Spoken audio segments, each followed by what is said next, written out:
sat on the throne, lost in thought. The room was dark, but a ray of light illuminated him, almost like he was the only thing that mattered. Meanwhile, the man was grinning like a maniac, even with all the blood covering his face. He looked absolutely thrilled. The man in the armor stood over the bodies of his enemies, a sinister aura surrounding him. The attacker spoke, boasting that it was pretty warm and cozy, and that he had put a lot of money into making that trap. The figure stood tall, an axe in his hand, with a blazing fire behind him. The attacker seemed unfazed by the heat, like he was born in the flames. The attacker stared intensely, his eyes piercing through the helmet. He asked if the other person liked it, clearly proud of the trap he had set. The wounded man, covered in blood, couldn't believe what he was hearing. He stammered, asking if Ghislaine was the garbage he thought he was. He wanted to know if Ghislaine had known his plans all along. Far below, Ghislaine stood silent over the bodies. Ghislaine continued, explaining that he also knew how many of them there were, who the spies were, and who had helped them with reinforcements. He knew everything, it seemed. Ghislaine declared that he had known it all from the start. He said that there was no way they could win, because he'd always been a hidden ace card. The wounded man screamed, asking how Ghislaine could dare to do this. He was furious that someone he considered an useless piece of trash would even think about doing this to him. Ghislaine's axe was already falling. Ghislaine told him to shut it. The axe had already fallen, and the man's life was over. Ghislaine's helmet fell to the ground as he declared that they could try invading as many times as they wanted. He vowed that he was going to win the war every single time. Ghislaine smiled, knowing he had already won. He asked if they knew why he was so confident, and then he explained that it was because he had all the plans. A year before, near the Perdiem estate in the Luthania kingdom, tents were set up. It was a time before the fall, before everything changed. Suddenly, Ghislaine was lying in a bed, gasping for air. He was completely disoriented and asked himself what had just happened. Ghislaine sat up, clutching his chest in disbelief. He couldn't understand how he was still alive, and he asked himself if it was real. Ghislaine's eyes widened, his face contorted in disbelief. He started to say that just a moment ago, the sword dropped from his grasp, clattering against the ground. It was over before he even realized it. Blood splattered across Ghislaine's face as he realized what had happened. He just muttered, "Shoot." Ghislaine was bleeding out on the battlefield. He thought to himself that this was how it was going to end for Ghislaine Perdiem, the mercenary king, one of the continent's 7 strongest men. The war was over, and Eden, one of the continent's top 7 noble knights, stood over him with a smile. He had won. The enemy stood over Ghislaine, sword raised high, ready to strike. Ghislaine, lying in the dirt, could only think it was a shame he wasn't able to get his revenge. The enemy sneered down at Ghislaine, calling him a sickening bastard. He spat out the words, "Mercenary King Ghislaine Perdiem," like they were nothing but garbage. The enemy admitted he hadn't expected Ghislaine to be the oldest son of the fallen Perdiem household. He asked how Ghislaine knew all this, considering he was from a different kingdom. The enemy scoffed, saying that of course he knew. He admitted he'd worked his tail off a long time ago trying to track Ghislaine down. The enemy grinned, revealing that they were the ones who worked with the Delphine household to bring down Ghislaine's family. He looked absolutely proud of it. Ghislaine looked up in shock, blood dripping down his face. He demanded to know if there were other people involved besides Duke Delphine's household. The enemy stood over Ghislaine, looking down at him with a cold stare. He said there was no point in explaining anything since Ghislaine was about to die anyway, and told him to just accept his fate. Ghislaine looked absolutely furious, his face covered in blood and dirt. He shouted that he would never forgive the enemy for what he'd done. The enemy raised his sword high above his head, the blade glinting in the light. He was ready to end Ghislaine's life. Right there. He remembered the sword coming down, how he was fallen in that moment, but somehow he was back in his younger body, sitting in a tub with his head still on his shoulders. Ghislaine looked around, completely lost. He wondered if what he'd experienced was just a hallucination, and realized he was back in his younger body. Ghislaine wondered if he had been captured and used as a lab rat by mages. He looked absolutely furious, promising to make those arrogant jerks regret having kept him alive. Just then, someone called out to him, calling him young master. Ricardo, a soldier of the Perdiem family, called out, asking the young master to come out. He knew that Ghislaine was awake. Ricardo suddenly held a finger to his lips, telling someone to be quiet. He looked serious. His eyes narrowed. Ricardo held his sword up to Ghislaine's neck, telling him that he'd let him live if he answered his questions. Or maybe not, he thought. Ricardo looked down at Ghislaine, holding the sword closer to his neck. Ricardo asked if Ghislaine thought he was crossing the line, since a no was a no. Ricardo was clearly confused by Ghislaine's calm reaction. Ricardo was starting to panic. He was confused as hell by Ghislaine's reaction. He wondered why Ghislaine was so calm when he was being threatened with a sword. Ricardo suddenly punched Ghislaine in the face. Ghislaine stumbled back, completely shocked. Ricardo explained that Ghislaine had tired himself out from his tantrum earlier and fell asleep. Ghislaine was even more confused, wondering if he really did that. Ricardo looked down at Ghislaine, whose face was a mask of confusion. Ricardo said that Ghislaine had been throwing a tantrum about how he was going to command the group to raid the orcs. Ghislaine was still trying to process what Ricardo was saying. Ghislaine was getting annoyed, calling the whole thing nonsense. Ricardo told him to get his stuff together because people were waiting. Ghislaine was still lost, wondering where they were even going. Ricardo told Ghislaine that they were going to the Perdium estate, of course. Ghislaine didn't seem to understand what was going on, but Ricardo didn't seem to care. Ghislaine was completely lost. He just stared ahead, mouth open, trying to process what Ricardo had just said. Ghislaine asked Ricardo to repeat himself, shocked by what he had just heard. Ricardo was getting annoyed, asking if Ghislaine was sorry for throwing a tantrum earlier. Finally, they arrived. Ghislaine stood on a small hill, staring down at the Perdium estate in the distance. Ghislaine was absolutely floored. He couldn't believe that it really was the Perdium estate. He remembered seeing it reduced to ashes, so why was it still standing? Ricardo smacked Ghislaine across the face, asking if he had a terrible nightmare or something. He couldn't believe Ghislaine was calling his own household a fallen one, since the Count would kick him out if he heard that. Ricardo wondered if he was dreaming right now. Ghislaine just took the hit, and muttered that he guessed he wasn't dreaming. The sting on his cheek was a painful reminder that this was real. Ghislaine's mind raced as he saw his younger face and the estate in its original state. It was like looking at a broken mirror, reflecting two different realities. Suddenly, it hit him. He had traveled back to the past. The realization sent a shiver down his spine. Ghislaine remembered how his younger self resented the household. The immaturity and feelings of being inferior led to trouble, and as time passed, more people from the household avoided him. Ghislaine remembered that he couldn't handle all the criticism back then, so he ran away from home. He was just a kid, after all. Turns out, Ghislaine became a mercenary after that. He fought in tons of battles, got stronger, and made a name for himself. Ghislaine continued, remembering that he returned to the Ferdium County to fix his past mistakes. But when he got back, his household had already been destroyed, and he lost everything. But now, it was all still standing right in front of him. The Perdium flag waved in the wind, untouched. Ghislaine was so happy that all the people he cared about were still there. He couldn't believe it, and he felt like singing out of joy. Ghislaine knew it was too early to celebrate. He remembered that they were supposed to raid the orcs, and he knew he couldn't forget that day. It was the day most of the raid squad would die. He remembered the scene of the raid. Bodies were scattered everywhere, covered in blood and dirt. It was a massacre. Ghislaine recalled that in his past life, he had followed the orc raid squad, hoping to make a name for himself. At that time, the report said there were only 3 orcs, but when they got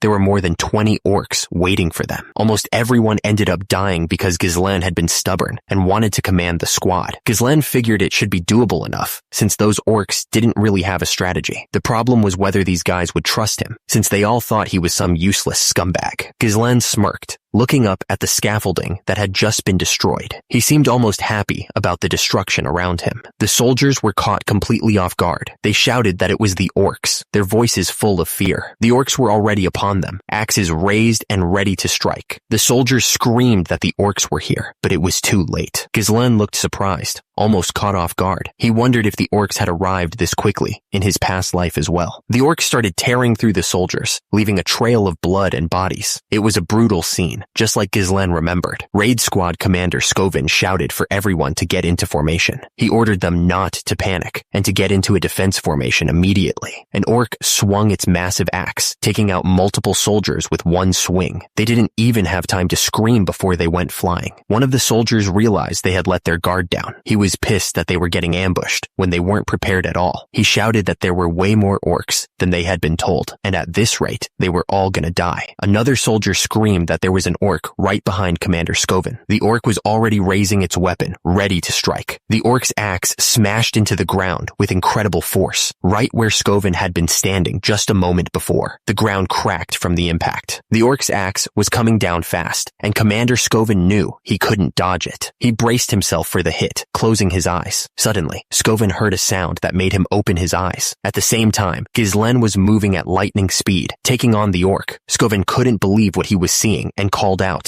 "Young master?" Ghislaine was a blur of motion, his sword slicing through the orc like it was nothing. The monster didn't even have time to react. The orc collapsed in pieces, and Ghislaine was covered in its blood. He didn't even flinch. The man yelled, completely stunned. He couldn't believe what he was seeing. Ghislaine stood his ground, looking down at the remains of the orc. The monster was torn to pieces. Ghislaine looked at his hand, annoyed. He realized he couldn't use mana yet. He wished he had traveled back to the past sooner. Ghislaine looked down at the commander and demanded that he hand something over. "You're the commander, right? Give it." Commander Skovan looked up at Ghislaine, completely confused. "Sorry," he asked. Commander Skovan straightened up, looking directly at Ghislaine. He seemed to be trying to understand what was happening. Ghislaine looked down at the soldier, then declared that he wanted the right to command. He was serious, not joking around. Raid Squad Commander Skovan looked absolutely shocked. What? He asked himself. How could Ghislaine ask for command at a time like this, when soldiers were dying? Ghislaine just stared back, looking a little stunned himself. He realized that he couldn't just take command like that. Skovan looked back at him, completely speechless. Skovan asked if Ghislaine thought this was some kind of game, even if he was the young master. Skovan said he couldn't just give up the authority that the Lord gave him so easily. Meanwhile, Ghislaine looked annoyed by Skovan's words. Suddenly, a massive orc came charging at them, swinging its axe. It looked like they didn't have time to argue, not with that monster bearing down on them. The armored man yelled at Ghislaine to fall back. He added that Ghislaine was still too inexperienced to lead the troops, so he should just stay out of the way. Ghislaine looked down, feeling a bit annoyed. He guessed he had no choice but to listen to the guy. Ghislaine suddenly punched the armored man right in the face. The guy went flying backwards from the force of the blow. Ghislaine's punch sent the armored man stumbling backwards, and immediately the man yelled at Ghislaine, asking what he thought he was doing. The armored man looked completely confused.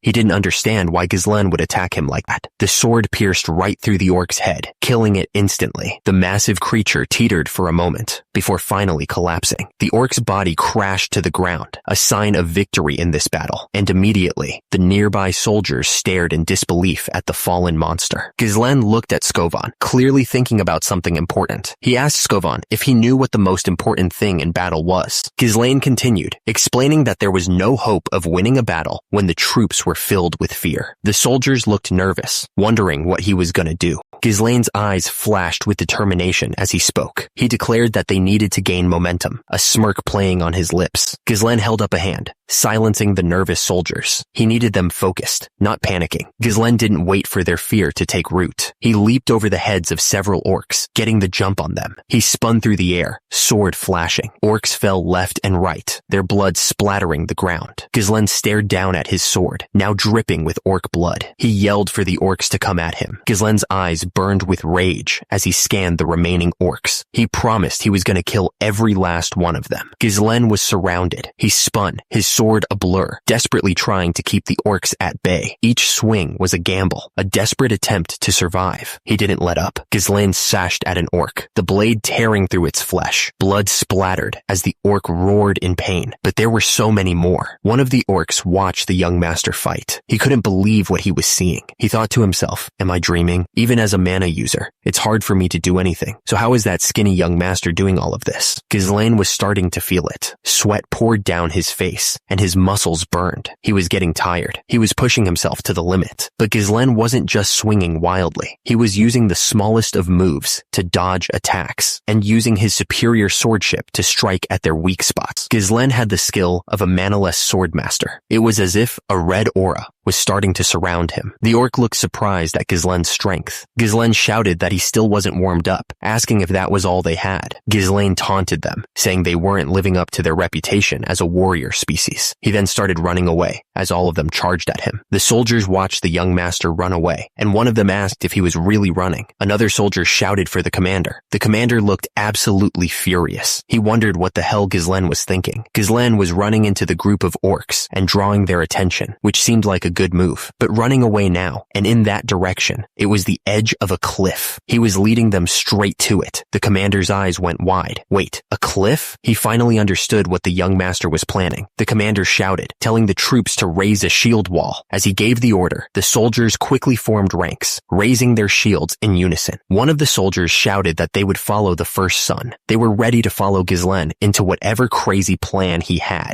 Ghislaine was still fighting the orcs, leading them closer and closer closer to the cliff's edge. The situation was getting pretty dangerous, but he didn't seem to care at all. Ghislaine told Scoven he was sure he had figured out what his plan was. If he was a skilled commander, he admitted he would have preferred to take them all down himself, but his stamina just wasn't up to it. Because of that, the orcs were getting pushed closer and closer to the edge of the cliff. Ghislaine smirked, saying that even with his low stamina, it should be enough for them to handle. The orcs screamed as they were pushed over the cliff, falling down to what was surely their deaths. The soldiers used their shields to push the orcs over the edge. They were so close to the cliff now that the orcs had nowhere to go. Yes, Ghislaine smiled, clearly satisfied with how things were going. Everything was falling into place. High above, the orcs tumbled down the cliff, falling to their doom. At the same time, Ghislaine looked up at them, ready for what was next. The commander screamed at the troops to push the orcs off the cliff, and immediately they surged forward, shields raised. The orcs struggled against the soldiers, but there were too many of them. Meanwhile, the commander yelled, his face red with effort. The orcs fell from the cliff. They were screaming as they fell, their bodies twisting in the air. The orcs continued to plummet, their screams fading as they disappeared into the mist below. It was over. The explosion ripped through the last of the orcs, sending blood and body parts flying everywhere. Below, the soldiers cheered, exhausted but alive. They had managed to kill all those orcs, and they were happy about it. The soldiers started yelling for the young master. They were clearly worried about him. The young master was falling off the cliff, his body twisting in the air. It looked like he was done for. A soldier reached out, trying to grab the young master before he fell completely. He yelled at him to grab his hand. The young master looked up, but he couldn't reach. He just couldn't grab the soldier's hand. Ghislaine was falling, and there was nothing to grab onto. He yelled for someone to hold on. At the same time, below, one of the soldiers looked up in horror.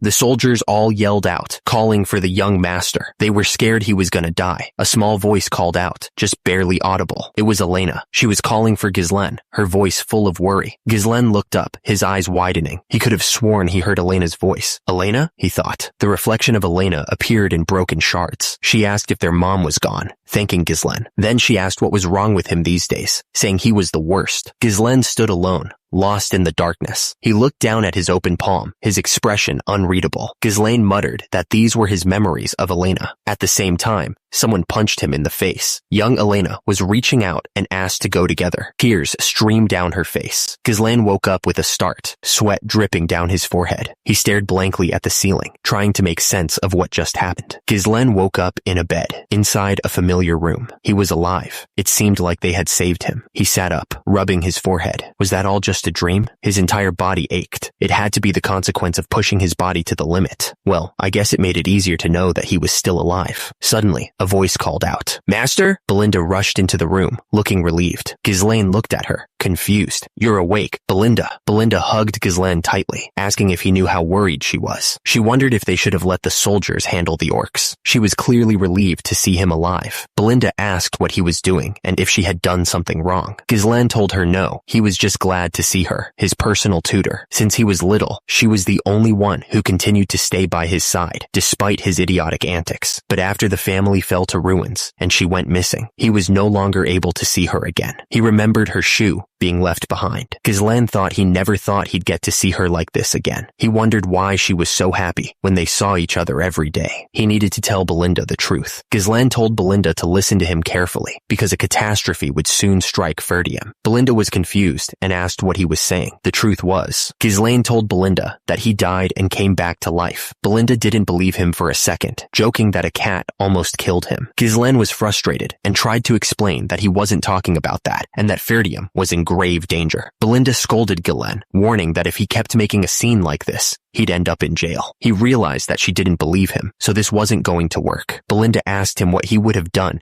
if he was too hurt to even go to the festival. Belinda reminded him about the festival, asking if he already forgot about it. She explained that Lady Elena had been waiting for the day to go to the festival with him, clearly trying to cheer him up. Belinda said it would be a great chance for the two of them to become close to each other again. Ghislaine remembered that there was a festival that always happened around this time of year, and he stared at the picture of Elena. Ghislaine thought thought that in his past life, he didn't have time to enjoy festivals because of his traumatic experience. He sat alone in the dark, regretting his actions. Belinda wondered how long it would be until the festival. She figured it was about a week away. Ghislaine's mind was racing as he thought about that week. The day that changed his life kept replaying in his head. He remembered Elena asking if he was inside, a memory that continued to haunt him. He remembered Elena begging him to go with her. Her eyes were filled with tears as she reached out to him. Ghislaine knew that 1 week later, Elena would die. He was determined to change that future, no matter what it took. Ghislaine suddenly pulled Elena into a hug. She was caught off guard by the sudden closeness. Belinda was furious, her face red with anger. "What's wrong with you? What kind of prank is this?" she demanded to know. Below, Elena looked up at Ghislaine, confused by Belinda's outburst. Ghislaine looked down at Elena with a soft smile. He quietly said that he had missed her. Elena, clearly creeped out, pushed Ghislaine away with surprising force. "Let me go! You're creeping me out!" she shouted. Ghislaine stumbled back, shocked by her strength. He wondered if she had always been this strong. Belinda stepped forward, her expression still hard. She stated that she was the one who asked Elena to be there. She then demanded to know what game Ghislaine was playing, and if he thought this made everything okay. Ghislaine looked confused, asking what she was referring to. Ghislaine, looking absolutely furious, yelled that he told her to get lost because she was annoying. He added that just feeling her breath felt disgusting. Elena looked at him shocked as he realized he had said all that out loud. Ghislaine suddenly looked calmer, but also ashamed. He quietly admitted that he wasn't the closest with Elena in his past life, and that he had been a complete piece of trash. He quickly apologized. Belinda, holding Elena, looked completely stunned. She asked if Ghislaine had apologized first, and if he had hit his head after she heard an orc had taken him out. Ghislaine insisted that he really had taken them all out. Below, he looked absolutely pissed and demanded to know why they kept implying that he had gotten hit. Elena sarcastically said that he had gotten them in that state, and that he had come back unconscious. She told him to come on now. Belinda and Elena were both smiling brightly, clearly enjoying each other's company. Meanwhile, Ghislaine was kneeling on the floor, filled with regret. Ghislaine stared ahead,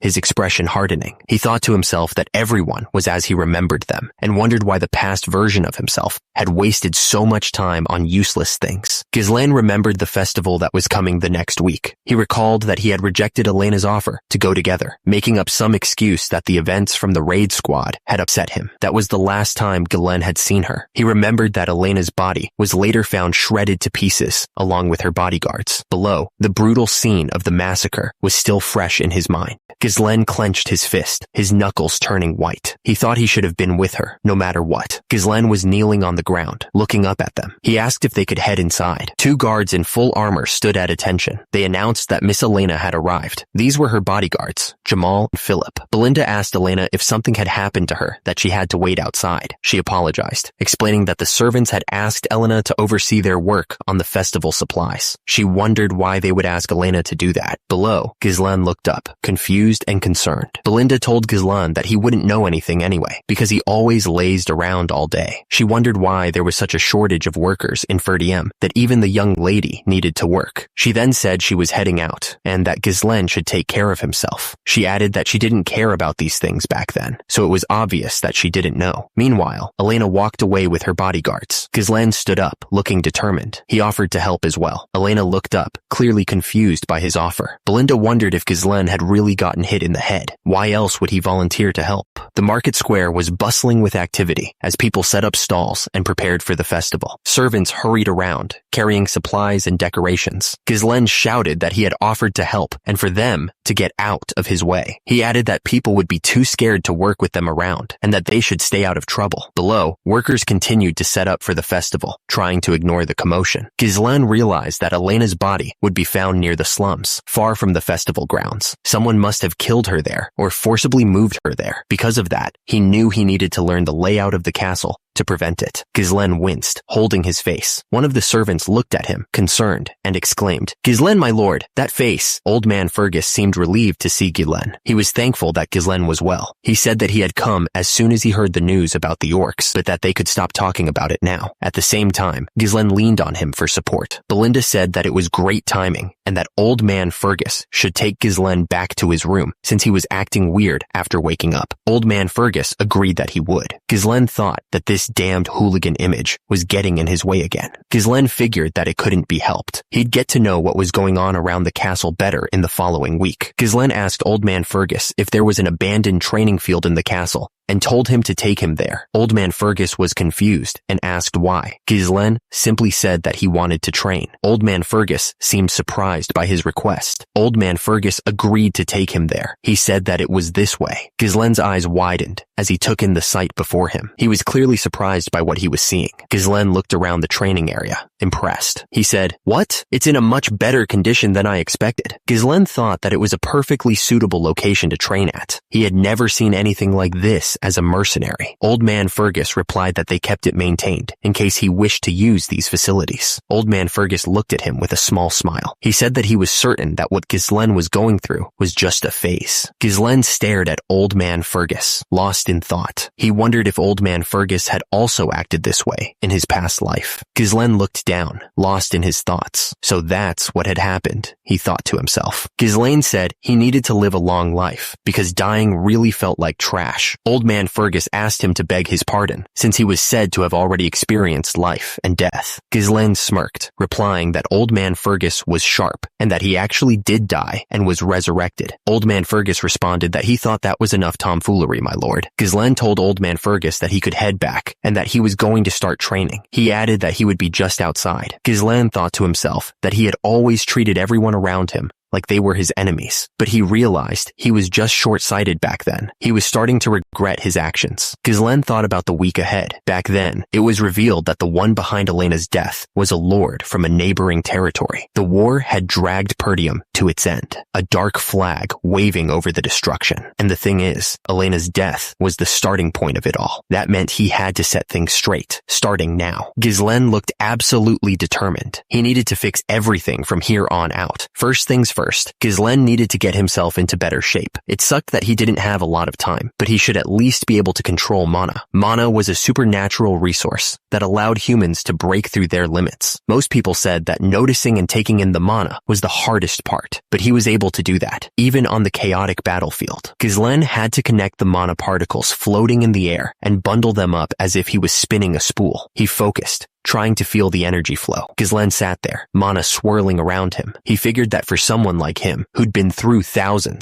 tens of thousands of battles, creating a mana core was a piece of cake. He wasn't just relying on talent, though. Ghislaine had a method from that half-burned book on magic that he picked up, and because of that, he was able to stand with the strongest 7 of the land. He was using the natural mana core of humans to his advantage. Ghislaine could create a second, and even a third. The power was flowing through him. He was creating a connected mesh of multiple cores. As a result, he could create an explosive force. The energy was almost too much to handle. Ghislaine coughed up blood as he kneeled down. 3 was his limit, for now anyway. Even though he was able to reach 5 in his past life, he stared at his hand, still covered in blood. This method allowed one to create an explosive force in a short time, but it also required an extremely large amount of mana. In return, it was a dangerous game he was playing. That loss to Idun still stung. It was the primary reason he had lost in his past life. He remembered bringing a whole Night Order to fight against him when he had run out of mana. He was sure he would have won if it was a fair fight. He clenched his fist, looking down. It was inherently an unstable technique, but this was enough for now. He had a youthful body and a lot of time now. He would get his revenge and take Idun's head this time. His face twisted in rage. Even those bastards standing behind House Delphine, who helped destroy their country, he would destroy them all. 1 week later, it was the day of the festival. The castle loomed in the distance, unaware of the storm about to break. Ghislaine tightened his sword belt, preparing for whatever might happen. He had a bad feeling about this festival, and he wasn't going to be caught off guard. Sword at his side, Ghislaine walked through the festival. People bustled around him, enjoying the festivities, but he was on high alert. He scanned the crowd, searching for any sign of danger. Suddenly, Elena stopped dead in her tracks. Her eyes widened in surprise, and she stared directly at Ghislaine. Elena looked looked surprised to see him. She said, "Wow, you really came. What happened? You never come to these sorts of things." Ghislaine responded that, as a Perdium, he should at least come to festivals every once in a while. Elena narrowed her eyes, looking at him suspiciously. She told him he'd been acting real odd recently, and that she'd heard he'd been doing nothing but training in the past week. Elena asked what was so wrong about the next in line of a Knight family training. She didn't care about these kinds of things before. She reminded Ghislaine that he was the one who said their dad was annoying, and that he wished he was the Lord already. Elena smiled and said that she liked the way things were now. Ghislaine remained silent, listening to her every word. Elena looked at him, commenting that it seemed like the old him was back. Meanwhile, Ghislaine was lost in thought, considering his next move. Ghislaine realized something in the past week. He understood that his actions had changed, so his reception and the future were also slowly beginning to change. Belinda told the guards to figure it out themselves if the young master created trouble. She warned that they really couldn't afford to have any problems, especially with a lot of visitors. She told them not to worry. They could trust her. The general flow of things might be the same, but it was difficult to know how his actions would impact everything. He had to consider every possibility. Making good use of the information from the future was his job.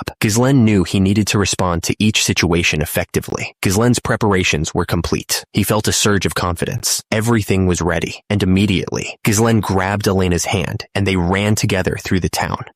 That was fun. The castle stood tall under the night sky. Ghislaine admitted that the festival was getting a little boring, since it was the same every year. He wondered if the reason nothing new had happened was because he was with Elena. The festival was almost over, but nothing special had happened yet. Ghislaine asked Elena if she wanted to check out other areas too. He knew from a friend that there were new events elsewhere. Elena seemed excited by the idea. Elena grabbed Ghislaine's hand, telling him that this better be fun. But then, someone spoke from behind them. Ghislaine turned around, staring at the person and wondering if it was them. The newcomers had a sinister look on their faces, closing in on Ghislaine and Elena. "The traitors of our house," they shouted, their voices filled with hate. The group of people moved closer, blocking any chance of escape. "We're here," one of them yelled, his eyes fixed on Ghislaine and Elena. The street was deserted, with no one around to help. The only sound was the wind whistling through the empty buildings. One of them scoffed, looking around with disgust. He wondered what this was all about, and if anyone would actually perform in a dump like this. He added that they probably weren't ready yet, and that people would be here soon. "Don't make me laugh. Would you want to perform in a place like this?" One of the men spoke, saying that this was all as expected. He said that this looked like a simple deserted street at first sight, but looking at the traces of chaos, he was checking the escape route. The armored man declared that preparations must have been made in advance. Ghislaine told Elena to go, but she wasn't having it. Elena refused to watch any show in a dump like this. The armored man asked if Elena worked out, wondering why she was so strong. Elena looked completely puzzled by the question. The armored man ordered them to wait a little longer. Below, Elena looked concerned, calling out Philip. Elena asked why they were acting so strange, clearly spooked. The armored man apologized, saying he didn't mean to scare her. The armored man said it was just that a reasonable request had come in. Elena looked shocked, asking what he meant by a request. They walked into the town square, but something felt wrong. There was a strange tension in the air, like they were walking into a trap. Suddenly, 3 cloaked figures appeared, walking towards them. The way they moved was unsettling, like they were gliding instead of walking. Frank stepped forward, his face partially hidden by his hat. He said that, as expected, their work process was clean. Frank continued, saying that they had brought the young lady, as promised, so they should end the deal right there. He seemed eager to get out of there. Frank looked confused, asking if that wasn't the eldest son of the Perdium family. He didn't think he had requested to bring him here. Below, Ghislaine stood next to Elena, looking unfazed. Frank smirked, saying he would just hand him over for free. He added that Ghislaine had followed them foolishly, not knowing this would be his graveyard. Down below, Ghislaine heard Frank accuse Jamal of selling them out, asking if he really thought he could get away with it. Frank smiled, telling them to worry about themselves first. He figured all they had to do was run away to a faraway place. He went on to say that they were just getting sick and tired of this impoverished land, tormented by the barbarians anyway. Frank was sure there were plenty of others leaving Perdium besides them, right? Ghislaine stood there,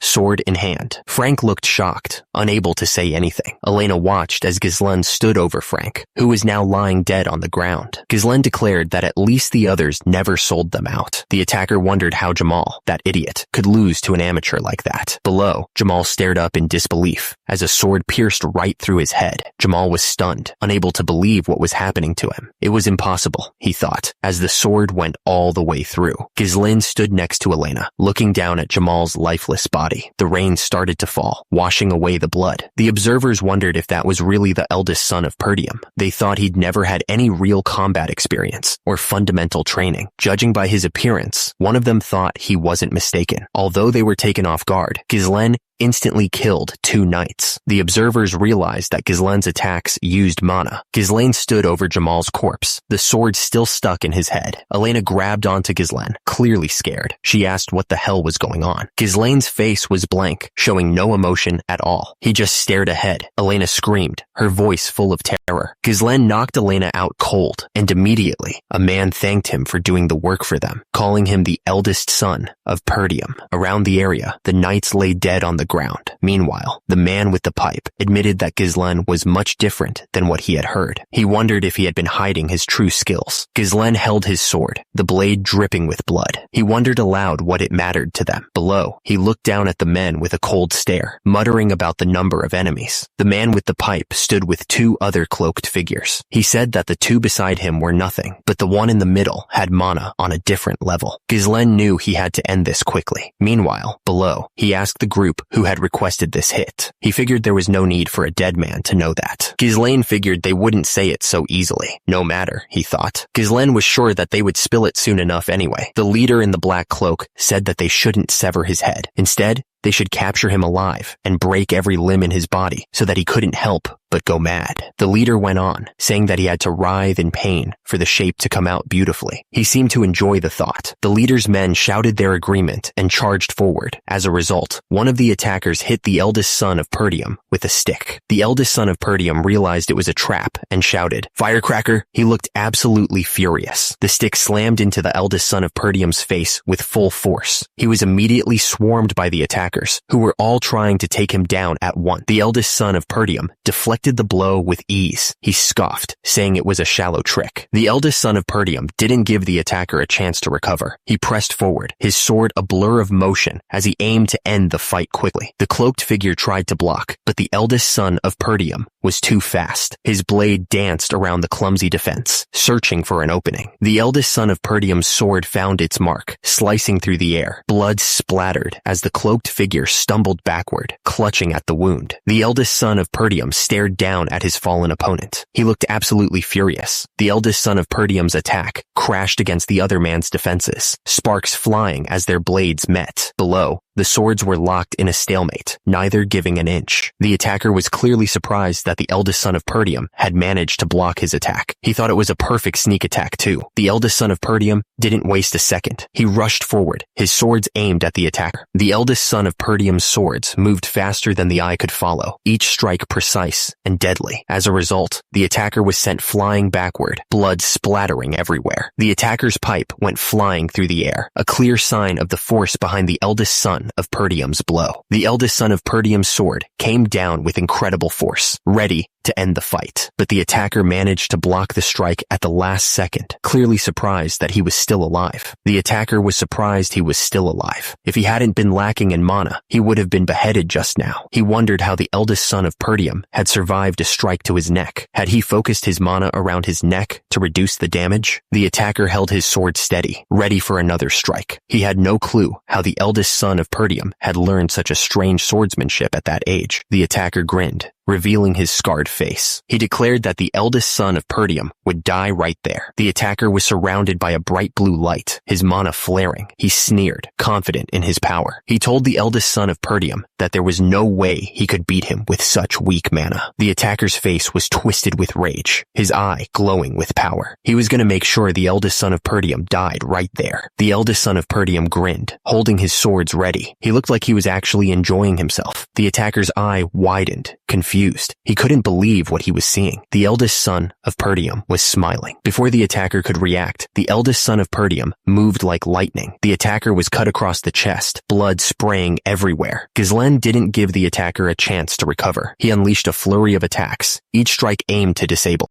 The attacker was bleeding, but he still had the nerve to talk. He told Ghislaine that his mana was too weak for any of this to work. Suddenly, the attacker coughed, blood splattering on the ground. He couldn't believe what was happening to him. him. The attacker was completely shocked. He couldn't understand how Ghislaine's attack had been so powerful. He realized that the true culprit behind Elena's death was standing right in front of him. Ghislaine was surrounded by a red glow, his eyes burning with rage. He told the attacker that he was the one he was looking for. Ghislaine's eyes burned with an intense light as he prepared to unleash his full power. He warned the attacker to brace himself because he was about to unleash his third core. The attacker was completely caught off guard by the sudden surge of power. He asked in disbelief how Ghislaine had managed to boost his mana so much, and immediately, Ghislaine attacked with incredible speed, daggers flashing. The attacker could barely keep up, realizing just how fast Ghislaine had become. Meanwhile, Ghislaine pressed his advantage, attacking with a flurry of sword strikes. The clash of steel echoed through the air as Ghislaine relentlessly attacked. Each strike was delivered with precision, forcing the attacker to struggle to defend himself. The attacker was struggling to block, exclaiming that the force of Ghislaine's attacks was making his hands go numb. He was starting to wonder how Ghislaine could draw so much mana, since it usually had a limited effect. Because of that, the attacker's sword started to crack under the force of Ghislaine's blows. The attacker was stunned, blocking Ghislaine's attacks with difficulty. He exclaimed that he had never heard of a method that could increase mana so explosively. The attacker continued to struggle to keep up with Ghislaine's attacks. He realized it was as if Ghislaine had become a completely different person. Ghislaine didn't give him a moment to breathe. He attacked with such force that the attacker's sword started to crack. Ghislaine pressed his attack, shards of the attacker's broken sword flying everywhere. He moved with incredible speed, not giving the attacker any chance to recover. Ghislaine stood over the attacker, who was now bleeding and defeated. The attacker was done for, with no hope of winning. Ghislaine didn't hold back, going all out against the attacker. Every strike was thrown with the full force of his body behind it, blood splattering everywhere. The attacker screamed in pain, blood gushing from his mouth, and immediately after, Ghislaine's fist slammed into his face, knocking him to the ground. Ghislaine stood over the attacker, ready to get some answers. He grabbed the attacker by the neck and asked him to finish their conversation from before, demanding to know who had requested this attack. The attacker was in bad shape, but he wasn't giving up just yet. He muttered that he wasn't going down so easily, his hand reaching for a hidden knife. The attacker, with a desperate look in his eyes, announced that he would at least take Elena Perdium with him. He raised the knife, aiming it at the young girl. The attacker screamed, trying to stab Ghislaine with the knife, but immediately after, red threads shot out, wrapping around the attacker's arm. Ghislaine grabbed the attacker, his eyes cold and unforgiving. He offered to make a deal, saying that if the attacker answered his question, he would sheathe his sword. The attacker realized he was trapped, unable to move. He wondered when Ghislaine had created those threads, using mana. At the same time, Ghislaine's hand glowed with blue mana. Ghislaine was sure someone of the attacker's skill would know how to patch himself up. He was completely unfazed. Ghislaine threatened that it wouldn't matter if he destroyed the attacker's mana core. The attacker looked absolutely shocked by what he heard. Ghislaine held the attacker's arm tightly, his mana flowing around it. The attacker looked absolutely terrified. The attacker realized his mana was scattering. He didn't understand how this was happening. Ghislaine asked if the attacker was out of his mind, warning that one wrong move could cause an explosion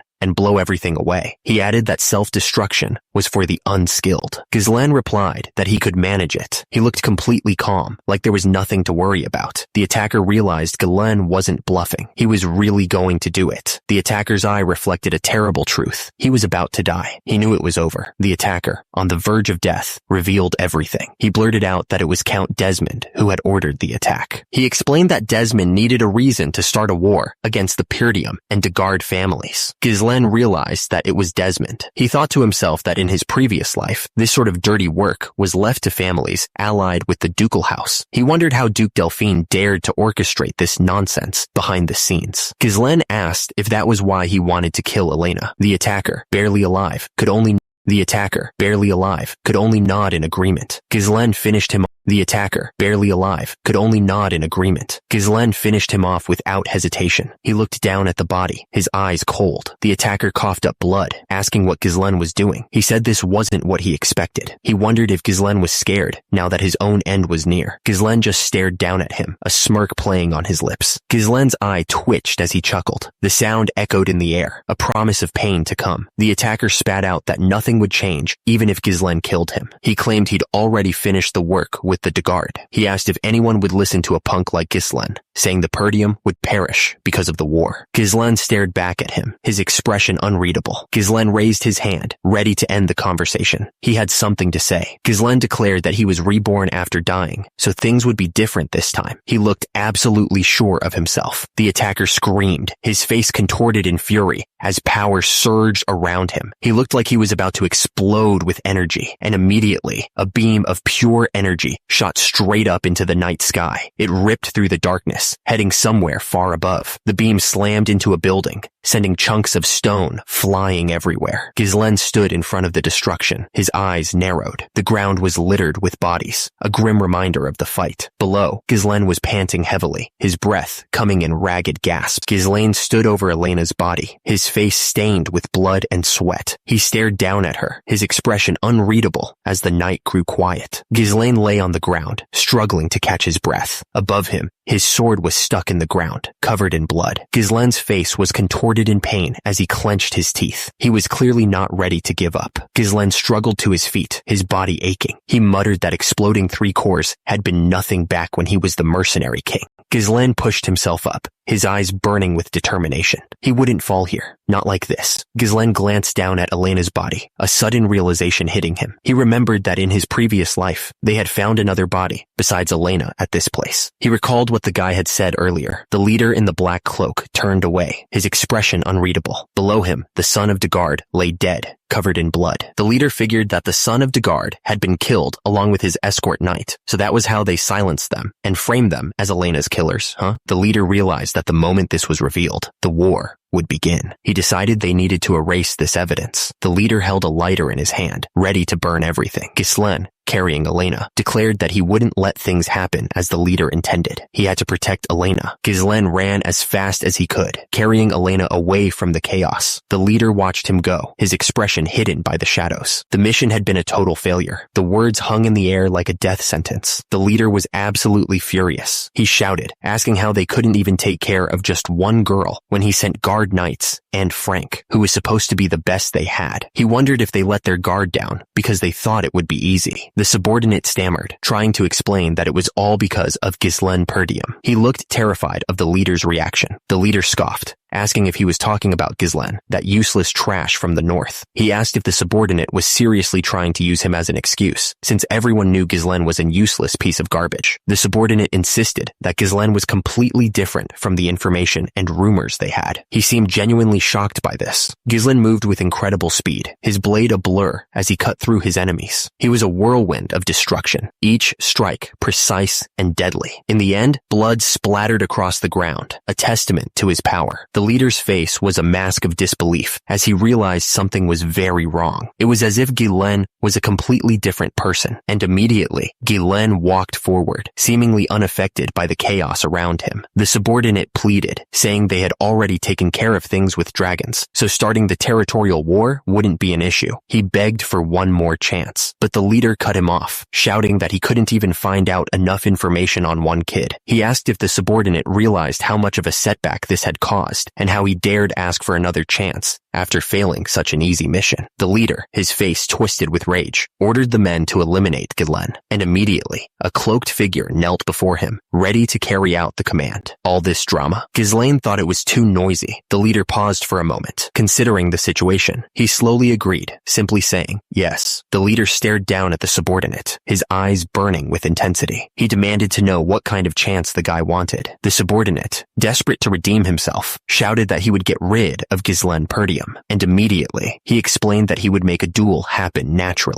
The leader was curious, wondering who the subordinate had in mind. Down below, the other subordinates waited anxiously for the answer. The subordinate revealed that the person he had in mind was Kane Loops. He explained that Kane was famous for his self-created swordsmanship, and, despite his young age, had become a powerhouse. The subordinate added that he could confidently say that Kane was a monster in the north, and a match for the top strength. The subordinate added that Kane was also Gislen's cousin, so he was sure it wouldn't be hard to get them to meet. Below, the leader listened intently, waiting for him to continue. The leader's face was hidden in shadow, but his voice was clear. He warned the subordinate that if he failed again, the leader's eye glowed with a menacing light. He finished his warning, saying there wouldn't be a next time if he messed up again. The subordinate responded immediately, promising that he wouldn't disappoint the leader. Meanwhile, back at Perdium Castle, the training hall was quiet. The air was still, but that wouldn't last for long. An armored knight suddenly shouted, warning the young master that something was coming towards him. At the same time, a bright blue energy ball hurtled forward, leaving a trail of power behind it. Immediately, the knight prepared to strike, his sword glowing with the same blue energy. As a result, a blade of pure energy cut through the air, heading straight for the approaching ball. The knight's grip tightened around the sword, his knuckles white with tension. He focused all his power into that one swing, ready to meet the energy ball head on. Ghislaine stood in the training hall, watching the knight's display of power. He seemed impressed, but also a little surprised by what he had just witnessed. He muttered, "All right, that should do." Fergus approached the knight and said, "Oh, old man Fergus, sorry, you were so focused on your training." He paused, his curiosity getting the better of him. He asked, "How did you do that just now?" Ghislaine held up a glowing string of light, a strange look on his face. He asked, wondering what it was. Ghislaine explained that it was a mana thread, a way of using mana like a string. He looked closely at the glowing strands, his brow furrowed in thought. Ghislaine recalled that he used to use mana thread all the time in his past life, but with his current skill level, he would need to use too much mana to use it like he used to. Ghislaine realized that if he just made one thread to use less mana, he could still use it despite having less mana. A grin spread across his face as he figured it out. Fergus admitted that he thought he had trained his mana for a long time, but he had never seen anything like this. He was clearly impressed by Ghislaine's control. The man was stunned, he thought to himself, wondering how Ghislaine was suddenly able to use mana like that. Just a while ago, he didn't even train it. Ghislaine asked if the man wanted something from him. The man responded that he just wanted to stop by to say something. He seemed a little nervous. The knight thanked Ghislaine for protecting the young lady. Ghislaine replied that it was just something he should have done. He seemed a little embarrassed by the praise. Ghislaine suggested that they go eat. He was probably starving after all that fighting. A few days passed after that. The festival was paused, which made sense, since a guard knight tried to traffic the young lady. What a scumbag. Elena was getting annoyed. Everyone thought she was lying when she said Ghislaine was the one who saved her. She thought they should say something to them, but she knew it was fine, since they wouldn't believe them anyway. At the same time, other people sat around a table. Belinda realized it was Jamal and Philip who were trying to take Elena for themselves. Those scumbags. Belinda knew they were perverts. Below, Ghislaine thought about how Elena lived. Ghislaine had been able to stop the war from happening, but he was sure they wouldn't give up. He couldn't stop them on his own forever, so he realized he needed to grow a military force. Because of that, he knew he had to get more into politics. Ghislaine interrupted, excusing himself. He knew he had to get more into politics in order to do that. He'd have to get used to it fast. He was already getting pulled in different directions. Ghislaine was confused. He asked Belinda why they were getting dessert first. Belinda reminded him that he knew how their situation was. They had bigger problems than bread. A man lay on the ground in shock, probably from the recent events. At the same time, a man below yelled, demanding that they compensate the damages they had caused with the cancellation of the festival. A man was trying to calm down the crowd, but it was no use. The crowd was shouting, demanding compensation. They were saying that the people inside were swimming in money and should come out. Ghislaine looked out the window, confused. What the hell was going on out there? Belinda turned to Ghislaine, explaining that she knew they'd do this. She reminded him that their county was full of merchants who made a living from the profits that came from the festival, right? The crowd continued to shout. Since the festival was cancelled after just one day, it made sense that they were upset. Ghislaine looked worried. Was the county situation really that bad? This wasn't good at all. He realized that the crowd would only get more aggressive if he didn't do anything about it. Ghislaine turned to old man Fergus, demanding to know what the soldiers were doing. He ordered him to send them down to calm that crowd down. Fergus told him that they didn't have any soldiers. Ghislaine was shocked. Most of them had been sent to the Forest of Monsters for the reforestation because of the orc raid. Because of that, they were all there.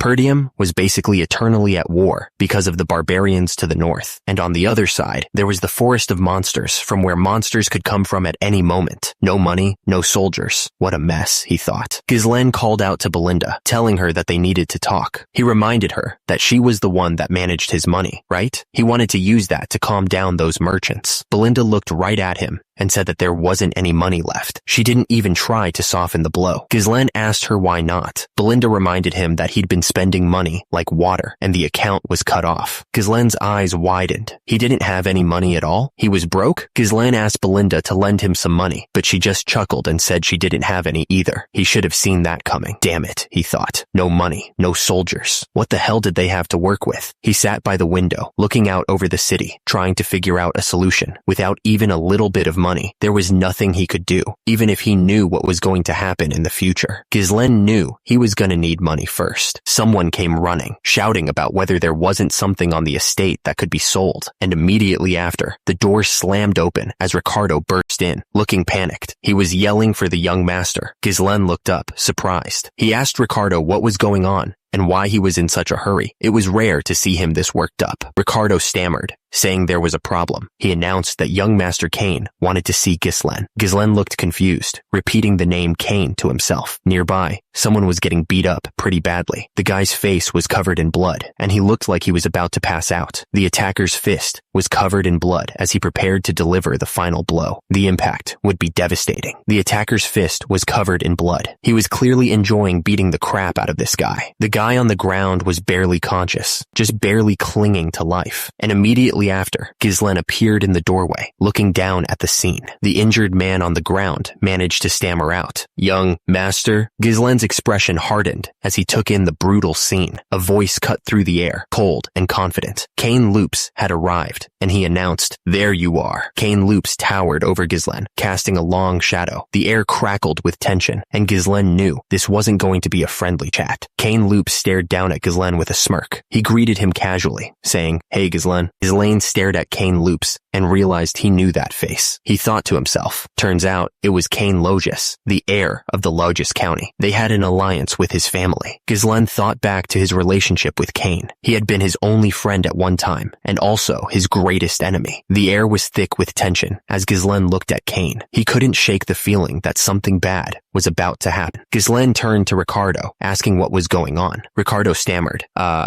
you see, we responded to a report of a disturbance at the tavern." Ricardo explained that they found Kane Logis at the tavern with his escort knight. Kane recognized them and asked if the rumors about Ghislaine were true. So, Commander Scovan explained the details of the rumors to him. Kane grabbed the guy by the throat, lifting him off the ground. He demanded, "You dare lie before the heir of Logis?" Ricardo looked nervous. He muttered, and that was how it happened. The guy who got choked started talking. "Hey now, if you're gonna tell him, you better tell him the truth. He claimed that you, who's never even trained, took down an orc with your bare hands and dealt with the treacherous escort knights yourself. That's why I just gave him a little wake-up call to knock some sense into him." On the ground, the injured man groaned. Kane stared down at Ghislaine, clearly not happy. "This wouldn't have happened if you didn't lie in the first place," he said, his voice cold. Ghislaine was thinking about Kane. He had always treated him like he was less important. Every time Kane visited Perdium, he always made a mess. Even after causing all that trouble, no one could say anything, because Ghislaine was basically his subordinate. No one looked down upon Kane, but Ghislaine always had an inferiority complex. Kane's confidence and bold behavior were praised as qualities fitting of an heir. That's why Ghislaine was criticized more. He closed his eyes, remembering those harsh words. Ghislaine thought to himself, look at this guy, huh? Usually, Kane would have charged at him with this much provocation. We're going back in time a bit, to Logis County. It was a while ago. Someone asked, sounding surprised, "What? Kill Ghislaine?" The cloaked figure replied that if he succeeded in this task, the esteemed one would support the Logis family. The cloaked figure explained that it wasn't hard to deal with a punk like him, but Ghislaine was also an heir to his land, so they could lure Ghislaine into a duel, making it look like an accident. And immediately, he added that he would go with him as his escort knight to plan everything, so there was nothing to worry about. The cloaked figure said that this was a rare chance, even for him, but the muscular man was thinking about how he would have to kill his own cousin, Ghislaine. Kane Logis looked impatient and said that they should leave right away. Kane Logis wondered if they wanted to eliminate Ghislaine because something about him had changed. He was starting to get a bad feeling about this. Ghislaine, who was nearby, looked over and asked what was going on. While some guys were fighting in the background, Kane Logis demanded to know why the other man was standing still. He told him to bring the thing that had been prepared for him. Cain added that they should liven up the mood and have an amazing time. Cain Logis stared intensely and asked if he was wrong, buddy. Ghislaine stood there calmly, his hands casually tucked into his pockets. He seemed to be waiting for something to happen. Ghislaine started talking, remembering the past. He said that Cain Logis always had him prepare alcohol and women every time he came around. Below, the memory showed him being forced to do just that. Ghislaine was getting annoyed as he continued. He said that he only did it back then because he didn't want to get beaten up, but not anymore. The memory showed him being scolded for wasting so much money. Ghislaine's eyes narrowed, a sudden realization hitting him hard. He knew exactly what he needed to do. Ghislaine realized that his source of money had been right here all along. He stared down at the orb, a plan forming in his mind. Ghislaine heard someone calling his name. He looked up, wondering who was yelling at him. Cain Logis was sitting down and demanded that if Ghislaine remembered what he asked for, he better bring it to him right now. Cain seemed really impatient. Cain was still waiting, looking annoyed. He was clearly expecting Ghislaine to hurry up. Ghislaine looked up at Cain, a thought crossing his mind. But then he asked if Cain didn't have a debt to repay to him. Cain was confused and asked what he needed to repay him for. Ghislaine fired back, reminding Cain that he'd been paying for all the stuff Cain asked for with his own money. Ghislaine demanded 1,000 gold, principal plus interest. Cain was shocked, saying that it shouldn't have even cost him 100 gold. Cain Logis got right in Ghislaine's face, ranting about how he only kept doing all those favors because he thought they were friends. He said it was like he was paying some friendship fee. He was furious that he had been used like a doormat for so long. Ghislaine glared at Cain, telling him to pay it all back before he beat the crap out of him. He said he was short on cash and needed the money right now. The words caused a commotion. People started fighting around them, unsure what was happening. Ricardo watched the scene unfold, confused, and asked what the young masters were doing. Cain stepped on the hand of someone on the ground. He asked Ghislaine if he was starting to act all tough, just because he'd been going easy on him. Cain looked down on Ghislaine, sneering that he seemed to think he could spread rumors about a knight. He called Ghislaine a parasite leeching off the land, and said that everyone in the north knew he was a scoundrel who only sucked up to his heir, talking garbage. Cain Logis yelled at Ghislaine to get himself together, and immediately he swung his fist down towards Ghislaine's face, ready to beat him up. Ghislaine leaned back,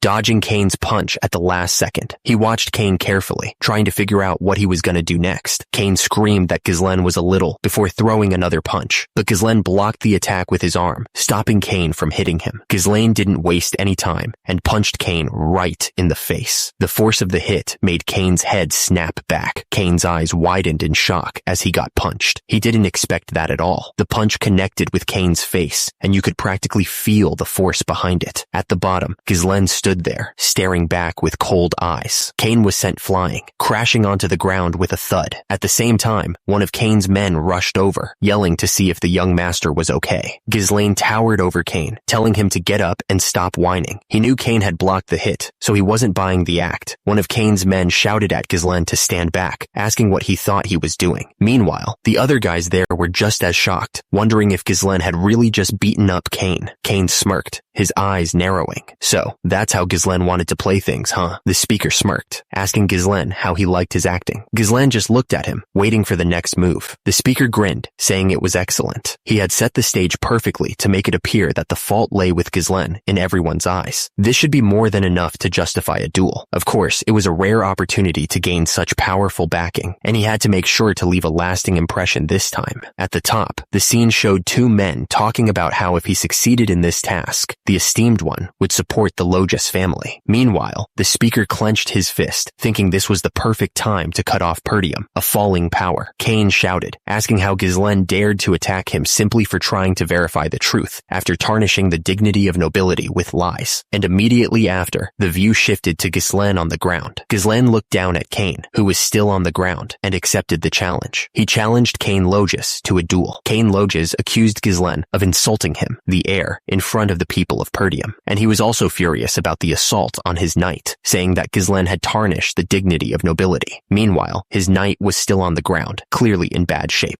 Cain stared intensely at Ghislaine, His eyes narrowed. He asked if Ghislaine was thinking of denying what he had done. The air was thick with tension. Everyone watched Ghislaine, waiting to see what he would say or do. Ghislaine chuckled, a nasty smile spreading across his face. He already knew Cain was stupid, but he didn't know he was stupid enough to dig his own grave. So, he accepted the duel. Below, his hand gripped the hilt of his sword. Cain smirked. Looking down at Ghislaine, he warned him not to regret it, even if he died. Ghislaine stared down at Ricardo, his blue eyes piercing. He needed to get things moving. Below, Ricardo responded nervously, confirming that he understood. Ricardo took a deep breath and shouted, his voice echoing through the area. He was going to carry out Ghislaine's orders, no matter what. Ghislaine looked down, a sly grin on his face. He told Ricardo to bring all the merchants protesting in front of the castle, promising to make them big money. The festival was suddenly cancelled. The atmosphere, which had been so hyped up, cooled down just as quickly. Some tourists couldn't even leave because of it, which really sucked for them. They were stuck in a state of frustration, unable to spend their money or enjoy their time. Ghislaine knew that something had to be done to help the tourists. He figured that if an event were to take place, it would definitely soothe them. Ghislaine stood tall on the platform, looking out at the crowd. He was about to make an announcement. The crowd went wild, announcing that it was a duel between young Master Cain and Ghislaine. They were betting their money on young Master Cain, hoping that he would finally teach that punk a lesson. The merchants were doing everything they could to make a sale. They were shouting that their goods were cheap, and they were offering a buy one, get one free deal. The betting promoter was yelling for everyone to place their bets, trying to hype up the duel. At the same time, coins were flying through the air as people rushed to bet on young Master Cain, since it was supposedly the safest bet. Young Master Cain was furious, saying that it was wrong to turn a sacred duel into a marketplace like this. He then warned that his sword wouldn't stop, not even if his opponent surrendered. Ghislaine listened to what Cain said, a slight smirk forming on his face. It seemed like that was exactly what he wanted to hear. Ghislaine announced that, since it seemed like enough people were satisfied, they could begin. The crowd waited with bated breath. The betting promoter looked down at his papers, looking bummed out. Turns out, nobody had bet their money on Duke Ghislaine, which was probably not a good sign for him. Ghislaine stared forward, lost in thought. He was probably thinking about the fight, or maybe he was just bored. The betting promoter yelled that the result was obvious, and that Ghislaine didn't stand a chance against young Master Cain. He then told everyone to find an idiot dumb enough to bet on the other side. The promoter turned to Ghislaine, smirking. He told him that even the marketplace was ignoring him. The promoter suggested changing the conditions of the bet. He proposed that people bet on how long Ghislaine could last against young Master Cain. As a result, a guy threw a bag of money on the table. A man in armor put his money on the line. He announced that he was betting on Duke Ghislaine. The air crackled with anticipation as the duel was about to begin. Below, a massive bag of money sat on the table, representing the stakes of the upcoming fight. Suddenly, Lady Elena spoke up, announcing that she wanted to bet on her big brother, too.